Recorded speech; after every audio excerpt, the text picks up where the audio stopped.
हवा म्हणजे अशी की आप सत्तेतच येणार, पण आल्या किती? फक्त 5 जागा. मुख्यमंत्री पदाचा उमेदवार देणाऱ्या पक्षाला फक्त 5 जागा निवडून आणता आल्या. बरं, मुख्यमंत्री पदाचे उमेदवार इसुदान गढवी पराभूत झाले. आपचे प्रदेशाध्यक्ष गोपाल इटालिया पराभूत झालेत. इतकंच काय तर पाटीदार समाजाचे नेते म्हणून ज्यांचा गौरव केला ते अल्पेश कथिरिया देखील पराभूत झालेत. इतकं सगळं असलं तरी आपच बाप ठरलाय. आपनी ही निवडणूक लढून बरंच काही पदरात पाडून घेतलंय. आपला गुजरात लढून नेमकं काय मिळालंय ते आपण समजून घेऊया या व्हिडिओच्या माध्यमातून. नमस्कार, मी मोहिनी जाधव आणि तुम्ही पाहताय बोल भिडू. या चर्चेमध्ये सगळ्यात पहिली गोष्ट म्हणजे आप आता राष्ट्रीय पक्ष झालाय. सध्या देशात 8 राष्ट्रीय पक्ष आहेत. यामध्ये भाजप, काँग्रेस यांच्यासह बसपा, राष्ट्रवादी, भारतीय कम्युनिस्ट पक्ष, कम्युनिस्ट मार्क्सवादी सोबतच तृणमूल काँग्रेस आणि नॅशनल पीपल्स पार्टीचा समावेश आहे. यामध्ये आता आपचा समावेश होणार आहे. आता कम्युनिस्ट पार्टी आणि पीपल्स पार्टीकडे राष्ट्रीय पक्षाचा दर्जा आहे. त्याचं कारण नॉर्थ ईस्ट मधल्या छोट्या राज्यांमध्ये असणारी त्यांची सत्ता. राष्ट्रवादी पक्षाचा देखील राष्ट्रीय पक्षाचा दर्जा कमी झालेल्या जागा पाहून जाण्याच्या स्थितीत आहे. खऱ्या अर्थाने राष्ट्रीय पक्ष म्हणून उल्लेख करायचा झाला तर यामध्ये भाजप, काँग्रेससह तृणमूल काँग्रेस आणि आता आपचा समावेश करता येईल. आता पाहूया आप राष्ट्रीय पक्ष कसा ठरतोय ते. राष्ट्रीय पक्ष असण्यासाठी निवडणूक आयोगाकडून 3 पैकी कोणत्याही एका अटीची पूर्तता करणं आवश्यक ठरतं. यातली पहिली अट म्हणजे लोकसभेत किमान 2% जागा पक्षाने वेगवेगळ्या 3 राज्यांमधून जिंकलेल्या असाव्यात. म्हणजे कोणत्याही 3 राज्यांमधून पक्षाचे 11 खासदार लोकसभेला निवडून यायला हवेत. दुसरी अट म्हणजे लोकसभेत किमान 4 खासदार असावेत किंवा 4 राज्यांमध्ये लोकसभा किंवा विधानसभा निवडणुकीत किमान 6% मतदान मिळालेलं असावं.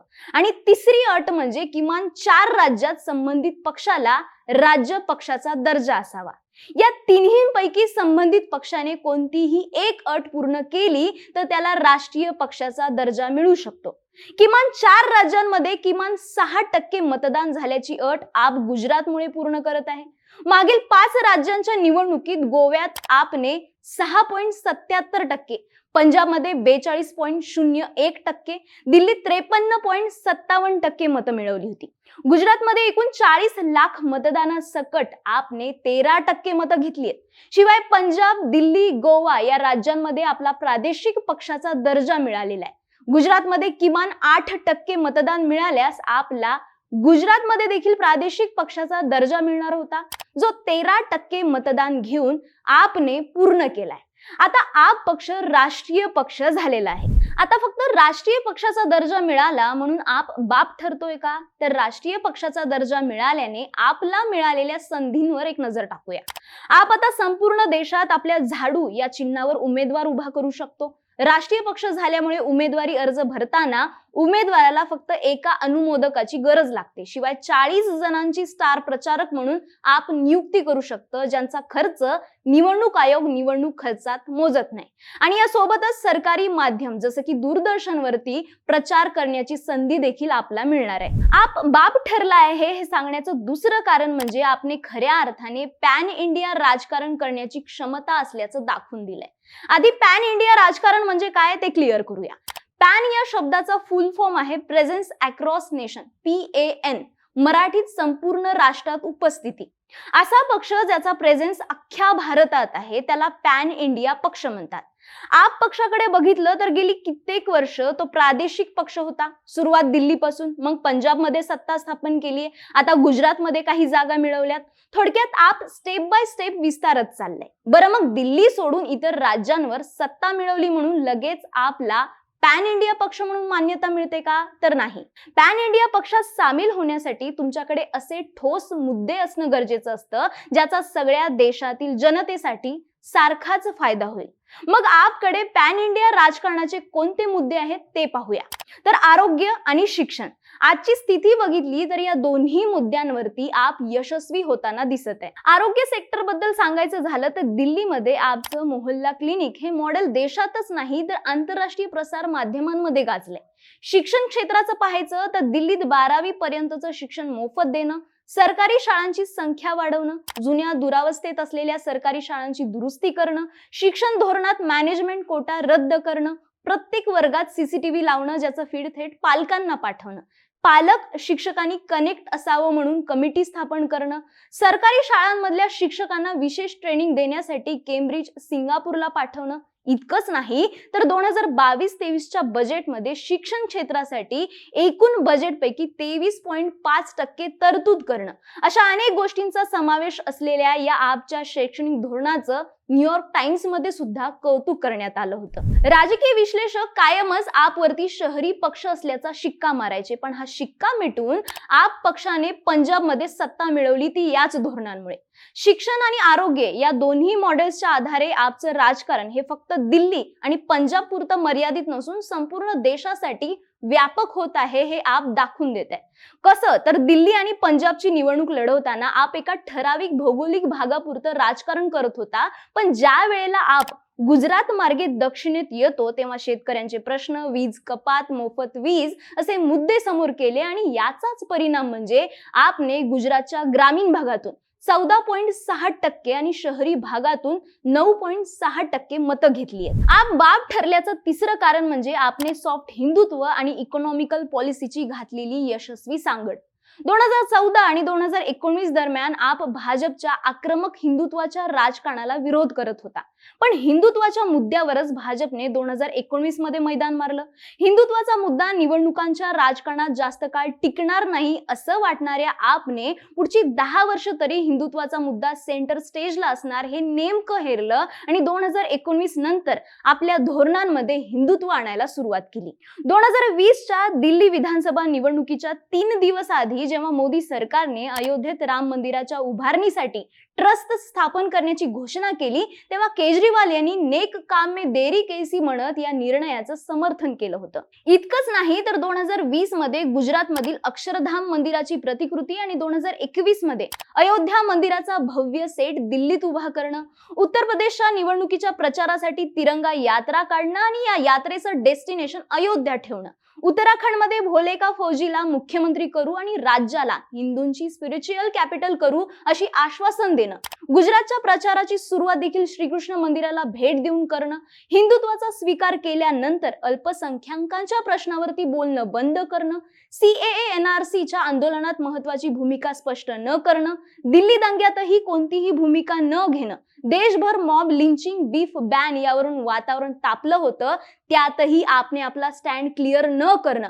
इथपासून ते देश ढवळून काढणाऱ्या बिल्किस बानो प्रकरणातही आपने चुप्पी साधणं, नोटांवर लक्ष्मी आणि गणपतीचा फोटो छापण्यात यावा अशी मागणी करणं आणि हीच सगळी उदाहरणं आपने हिंदुत्ववादी धोरण स्वीकारलं हे सांगून जातात. आम आदमी पक्षाने नावाप्रमाणेच आपला टार्गेट मिडल क्लास मतदार ठेवलाय. म्हणूनच आपने भाजप सारखं अग्रेसिव्ह हिंदुत्वाची लाईन न घेता सॉफ्ट हिंदुत्व आजमावलंय जे मोदींच्या हिंदुत्वाला पर्याय ठरेल आणि मिडल क्लास मतदारांना आकर्षित देखील करेल. सॉफ्ट हिंदुत्वासोबतच आपने इकॉनॉमिक पॉलिसीचा अजेंडा राबवला. तुम्ही आम आदमी पक्षाच्या वेबसाईट वरती जाऊन पाहिलं तर दिसेल की आपने पक्षाच्या अजेंड्यावर असलेले आर्थिक धोरणाचे मुद्दे दिलेत.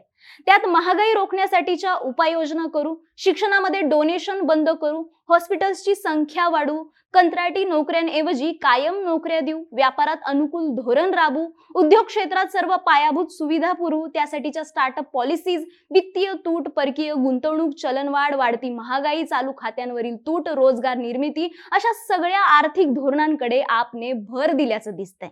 महागाई, भ्रष्टाचार या मध्यमवर्गीयांच्या समस्यांना समोर करायचं आणि प्रत्येक निवडणुकीत मोफत वीज, शिक्षण, आरोग्य, मोफत बस प्रवास अशी आश्वासनं द्यायची, तशी धोरणं आणायची जे मध्यमवर्गीय लोकांना आवडतील.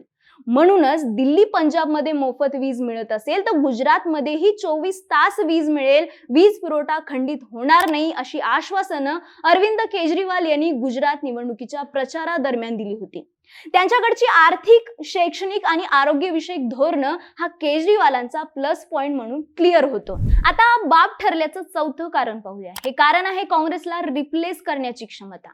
दिल्ली पालिका निवडणुकीत 250 जागांपैकी आपने 134, भाजपने 104, काँग्रेसने 9 आणि अपक्षने 3 जागा मिळवल्या. भाजपच्या 15 वर्षांच्या सत्तेला आपने सुरुंग लावलाय. दिल्लीत आपने पहिल्यांदा काँग्रेसला संपवलं आणि आता भाजपला सत्तेच्या बाहेर फेकलंय. एक मुद्दा इथे आधी लक्षात घ्या की आप निवडणुकीत उतरताना स्पर्धा भाजप सोबत कमी आणि काँग्रेस सोबत जास्त करतो. दिल्लीत काँग्रेसची सत्ता घालून केजरीवाल सत्तेत आले, पंजाबमध्ये काँग्रेसची सत्ता घालून केजरीवाल सत्तेत आले, कारण पंजाबमध्ये काँग्रेसला पर्याय म्हणून मतदारांनी आपला मतं दिली होती. जिथं जिथं काँग्रेस कमकुवत आहे त्या त्या राज्यांमध्ये आप जागा जिंकून आणण्यावरती भर देतोय. आता गुजरातची निवडणूक लढून ज्या काही जागा आपने जिंकल्या तिथे आपने काँग्रेसचं मतदान घेतल्याचं सांगितलं जात आहे. थोडक्यात भाजप विरोधात आक्रमक व्हायचं आणि मतं मात्र काँग्रेसची मिळवायची असं गणित केजरीवाल यांनी मांडलेलं दिसतंय. राजकीय विश्लेषकांच्या मते आपचे 3 प्रकारचे मतदार आहेत ज्यांना आप आकर्षित करतो. पहिला मतदार म्हणजे स्विंग वोटर्स, दुसरा मतदार म्हणजे भाजपचा मतदार जो वेगवेगळ्या कारणांनी भाजप पक्षावरती नाराज आहे, आणि तिसरा मतदार म्हणजे काँग्रेसला कंटाळलेला मतदार. काही वर्षांपूर्वी एकमेव राष्ट्रीय विरोधी पक्ष म्हणून काँग्रेसला बघितलं जात होतं, पण एक एक करत अनेक राज्यांमधून काँग्रेसच्या जागा कमी होत चालल्यात. थोडक्यात आप काँग्रेसला रिप्लेस करण्याची क्षमता दाखवून देत आहे आणि सोबतच विरोधी पक्षाची जागा घेण्याचा आप प्रयत्न करत आहे, हे तर क्लिअर आहे. प्रत्येक निवडणुकीत केजरीवाल मोफत विजेचे आश्वासन देतात, शिक्षण, आरोग्य, मोफत बस प्रवास अशी धोरणं समोर आणतात आणि अशामुळे काँग्रेसचा मतदार हा आपकडे आशेने बघायला लागलाय. आणि सर्वात शेवटचा मुद्दा ज्यामुळे निकालात आप बाप ठरलाय तो मुद्दा म्हणजे गुजरात सारख्या मोठ्या राज्यात देखील दखल घ्यायला भाग पाडले. आजवर दिल्ली, पंजाब, गोव्यासारख्या छोट्या राज्यांमध्ये आपने निवडणूक लढवल्यात, पण गुजरात सारख्या मोठ्या राज्यात आपने निवडणूक लढवून दाखवली आहे. त्याचा इम्पॅक्ट म्हणजे त्यांना मिळालेल्या 5 जागा आणि 29 लाख मतं आणि मतांची टक्केवारी 13%. तेच 2017च्या गुजरात विधानसभा निवडणुकीत आपने लढवलेल्या 30 जागांवर केवळ 28,418 मतं मिळवली होती. प्रत्येक जागांवरती आपच्या उमेदवारांचं डिपॉझिट जप्त झालं होतं. गुजरातमध्ये 5 जागा जिंकून खातं खोललेल्या दिल्ली, गोवा, पंजाब, गुजरात नंतर आप समोर मोठ्या राज्यांमध्ये गणले जाणारे महाराष्ट्र, कर्नाटक, उत्तर प्रदेश, मध्य प्रदेश, राजस्थान सारखे राज्य असणार आहेत. आपचे दिल्लीत 70 पैकी 62 आमदार आहेत, पंजाबमध्ये 92 आमदार आहेत, गुजरातमध्ये 5 आमदार जिंकून आलेत, राज्यसभेत आपचे 10 खासदार आहेत. याच ताकदीवर पक्षाला मिळत असलेल्या राष्ट्रीय पक्षाच्या मान्यतेवर वरचेवर प्रत्येक राज्यात होणारा विस्तार पाहता अरविंद केजरीवालांची पंतप्रधान पदाचे दावेदार म्हणून असणारी महत्वाकांक्षा वरचेवर वाढतच चालली आहे. कारण पंजाबच्या यशानंतर स्वतः केजरीवाल यांनी 2024च्या निवडणुकीत आमचा पक्ष भाजपला तगडं आव्हान असणार आहे असं विधान केलं होतं. केजरीवाल यांच्याकडे दिल्ली आहे, धोरण आहेत, त्यांच्या जीवावरती केजरीवाल एकटे रिंगणात उतरण्याची हिंमत करतात. त्यामुळे आता केजरीवालांना हलक्यात घेणं भाजपला आणि काँग्रेसला देखील परवडणारं नाहीये. म्हणूनच गुजरातमध्ये फक्त 5 जागा जिंकूनही आपच बाप ठरलाय. यावरती तुमच्या प्रतिक्रिया कळवायला विसरू नका आणि निवडणुकीचं सविस्तर विश्लेषण जाणून घेण्यासाठी बोल्ड व्हिडिओ YouTube चॅनलला सबस्क्राईब करायला विसरू नका.